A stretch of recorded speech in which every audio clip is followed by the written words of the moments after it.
जय हिंद दोस्तों। अपने YouTube चैनल और इस वीडियो के माध्यम से मैं आपके बीच अपडेट आ रहा हूं और आशा करता हूं कि आप अपने यथास्थान पर सकुशल होंगे और आपकी कुशलता के लिए हमेशा कामना करते हैं।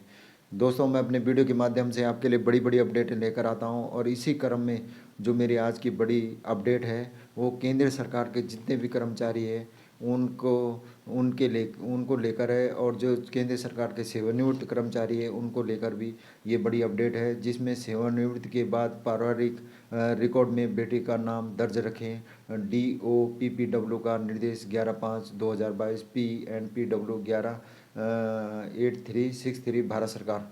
इसका जो कार्मिक लोक शिकायत और पेंशन मंत्रालय पेंशन और पेंशनभोगी कल्याण विभाग का ये स्पष्टीकरण दिया है कि बेटी का नाम उसमें दर्ज रखें सेवानिवृत्ति के बाद भी, क्योंकि कई सेवानिवृत्ति लोगों का उनसे इस नाम हटाने के लिए स्पष्टीकरण मांगा है। जो कार्मिक लोक शिकायत और पेंशन मंत्रालय है उनसे स्पष्टीकरण मांगा है। तो इसी के संदर्भ में जो कार्मिक लोक शिकायत और पेंशन मंत्रालय है, पेंशन भोगी कल्याण विभाग है, उसने अपना स्पष्टीकरण दिया है इस बारे में, जिसमें जो लोकनायक भवन खान मार्केट नई दिल्ली इसमें 30/10/24 को ये स्पष्टीकरण दिया है। कार्यालय ज्ञापन केंद्र सरकार के पेंशन भोगियों के पारिवारिक विवरण में पुत्री का नाम हटाने का स्पष्टीकरण। हतो हस्ताक्षरी को यहाँ कहने का निर्देश हुआ है कि पेंशन और पेंशन भोगी कल्याण विभाग ने केंद्रीय सिविल सेवा पेंशन नियम 1972 के स्थान पर केंद्रीय सिविल सेवा पेंशन नियम 2021 अधिसूचित किए हैं।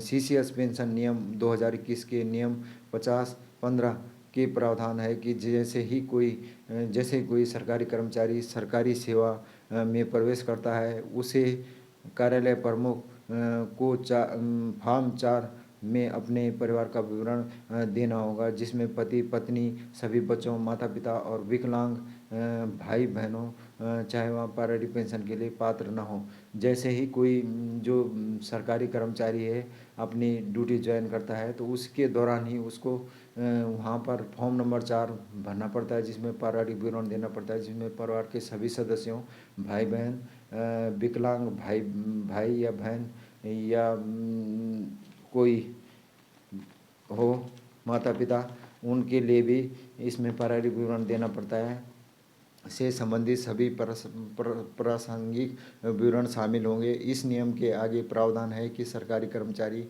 को सरकारी सेवा से सेवानिवृत्ति से पहले पेंशन कागजात के साथ साथ फॉर्म 4 में परिवार का अद्यतन विवरण जो अपडेट विवरण है वो परिवार का विवरण भी सेवानिवृत्ति के बाद फॉर्म नंबर 4 में देना होगा जब कोई सरकारी कर्मचारी सेवानिवृत्त होता है, जिसमें सरकारी कर्मचारी की सेवानिवृत्ति के बाद परिवार के सदस्यों के विवरण से पुत्री का नाम हटा दिए जाने के संबंध में स्पष्टीकरण मांगने वाले पत्र प्राप्त हुए हैं। जिसमें जो सेवानिवृत्त कर्मचारी हैं उन्होंने कहीं पत्र भेजे हैं इस संबंध में कि पुत्री का नाम हटाने के संदर्भ में स्पष्टीकरण मांगा है। उन्होंने पत्र प्राप्त हुए स्पष्टीकरण इससे अपने पारिवारिक विवरण से पुत्री का नाम हटाने के लिए।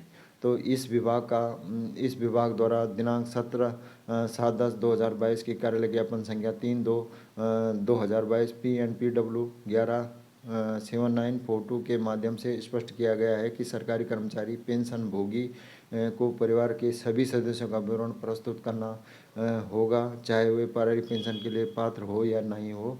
सरकारी कर्मचारी द्वारा नियमित निर्धारित प्रपत्र में सूचित किए जाने पर बेटी को सरकारी कर्मचारी के परिवार का सदस्य माना जाता है। इसलिए बेटी का नाम परिवार के सदस्यों के विवरण में शामिल रहेगा। पारिवारिक पेंशन के लिए पात्रता पेंशनभोगी पारिवारिक पेंशनभोगी की मृत्यु के बाद मौजूदा नियमों के अनुसार तय की जाएगी, जिसमें जो पेंशनभोगी कल्याण विभाग है उसने कहा है कि बेटी का नाम उसमें दर्ज रहेगा, इसको हटाया नहीं जाएगा।